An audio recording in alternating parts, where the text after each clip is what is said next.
Kochi ഇരുമ്പനത്തെ Traco cable ജീവനക്കാരൻ ഉണ്ണിയുടെ ആത്മഹത്യയിൽ തൊഴിലാളി സംഘടനകൾ പ്രതിഷേധത്തിലേക്ക് കടക്കുകയാണ്. CITU ഒഴികെയുള്ള തൊഴിലാളി സംഘടനകളാണ് പ്രതിഷേധവുമായി രംഗത്തെത്തിയിരിക്കുന്നത്. ഉണ്ണിയെ ആത്മഹത്യയിലേക്ക് നയിച്ചത് സർക്കാരും വ്യവസായ വകുപ്പുമാണെന്നാണ് തൊഴിലാളികളുടെ നിലപാട്. ആസിഫ് മുഹമ്മദ് തയ്യാറാക്കിയ റിപ്പോർട്ട് കാണാം.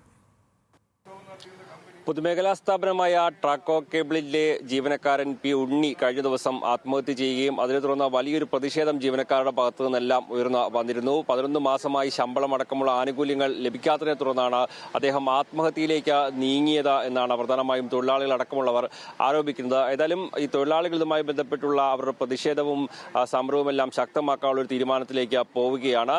ഇപ്പോൾ CITU ഒഴികെയുള്ള യൂണിയനുകളുടെ നേതൃത്വത്തിലാണ് ട്രാക്കോ കേബിൾസിന് മുമ്പിൽ ഇത്തരത്തിലൊരു പ്രതിഷേധ സദസ്സ് സംഘടിപ്പിക്കുന്നത്.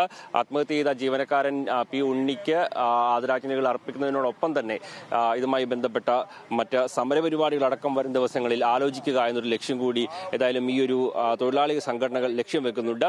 എന്തായാലും CITU ഒഴികെയുള്ള മറ്റ് തൊഴിലാളി യൂണിയനുകൾ ഈ ഒരു സമരത്തിന്റെ ഭാഗമാകുന്നുണ്ട് എന്നുള്ളതാണ് ഏറ്റവും പ്രധാനപ്പെട്ട ഒരു കാര്യം. ഏതായാലും ATUC അതുപോലെ തന്നെ INTUC അടക്കമുള്ള തൊഴിലാളി സംഘടനകൾ എല്ലാം ഈ ഒരു സമരത്തിന്റെ ഭാഗമാകും. STU അടക്കമുള്ള തൊഴിലാളി സംഘടനകളെല്ലാം ഇതിന്റെ ഒരു ഭാഗമാകുകയും ചെയ്യുന്നുണ്ട്. നമ്മുടെ ഒപ്പം എന്തായാലും ഈ ഒരു ഇപ്പോൾ EP സജീന്ദ്രൻ കൂടി ചേരുകയാണ്.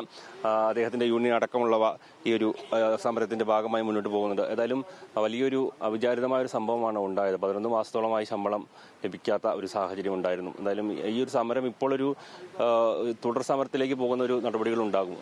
തീർച്ചയായും 2 വർഷക്കാലമായിട്ട് ഈ കമ്പനി പ്രതിസന്ധി നേരിട്ടപ്പോൾ തൊട്ട് ഈ യൂണിയനുകൾ INTUC, STU, AITUC ഒന്നിച്ച് സംയുക്തമായിട്ട് ഈ വിഷയങ്ങളെല്ലാം ഗവൺമെൻറ്റിൻ്റെ ശ്രദ്ധയിൽ കൊണ്ടുവന്നതാണ്.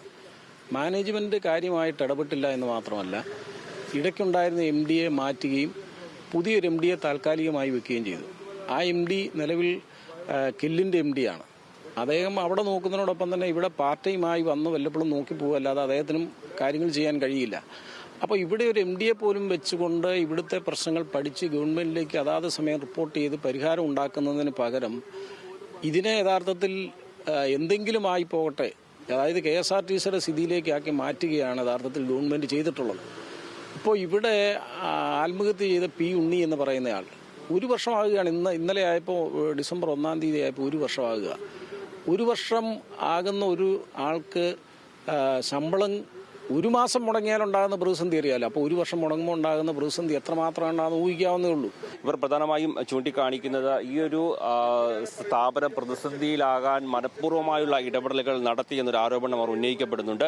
അങ്ങനെ ഇതൊരു റിയൽ എസ്റ്റേറ്റ് മാഫിയയ്ക്ക് അടക്കം ഇത്തരത്തിൽ എറണാകുളം നഗരത്തോട് ചേർന്ന് കിടക്കുന്ന ഈ കണ്ണായ ഭൂമി അടക്കം കൈമാറാനുള്ള ശ്രമത്തിന്റെ ഭാഗമാണോ ഈ ഒരു സ്ഥാപനത്തെ മനഃപൂർവ്വം തകർത്തത് എന്നുള്ള ആരോപണമടക്കം തൊഴിലാളികൾ ചൂണ്ടിക്കാണിക്കുകയും ചെയ്തു. എന്തായാലും ഉണ്ണിയുടെ മരണത്തോടു കൂടി ഈ സമരം കൂടുതൽ ശക്തമാക്കാനുള്ള തീരുമാനത്തിലേക്കാണ് തൊഴിലാളി സംഘടനകൾ കടക്കുന്നത്.